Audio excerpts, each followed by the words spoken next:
आपण पाहत आहात लोकप्रबोधन, सर्वसामान्य जनतेचा हक्काचा न्यूज चॅनल। नाशिक येथे परिघा वेलफेअर फाउंडेशन व महिला बाल विकास विभाग अंतर्गत एकलपालक महिलांचा मेळावा नाशिक उपनगर रामजी हॉल येथे घेण्यात आला। कार्यक्रमाचे प्रमुख पाहुणे प्रशांत भाऊ दिवे, नाशिक महानगरपालिका नगरसेवक महानगरपालिका, बचत गटाच्या सहयोगिनी सुषमाताई उबाळे व बार्टीच्या समतादूत मंगलाताई मोरे, तसेच सामाजिक कार्यकर्ता संगीताताई वाकडे व आरोग्य मित्र म्हणून मोफत आरोग्य सेवा देणारे आरोग्य मित्र डॉक्टर सुनील तेजाळे उपस्थित होते। मेळाव्याप्रसंगी एकल विधवा महिलांना विधवा पेन्शन योजना व मार्गदर्शन तसेच आर्थिक नियोजन व बचत गट तसेच बार्टीकडून मंगलाताई मोरे यांनी शैक्षणिक विषयक शिष्यवृत्ती असलेल्या व इतर काही शासकीय योजनांची माहिती दिली।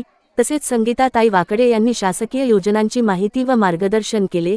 या उपस्थितीमध्ये या कार्यक्रमांमध्ये आयोजक परिघा वेलफेअर फाउंडेशनच्या अध्यक्षा मीनाक्षीताई शेगावकर, प्रोजेक्ट मॅनेजर सुषमाताई बैसाणे उपस्थित होत्या। कार्यक्रमाप्रसंगी सुजाता शेजवळ व वर्षा निकम यांचे विशेष सहकार्य लाभले। हा कार्यक्रम आनंदी व मंगलमय उत्साही वातावरणात शांततेने पार पडला। लोकप्रबोधन मराठी न्यूज नेटवर्क महाराष्ट्र विभागीय संपादक डॉक्टर श्याम जाधव, नाशिक।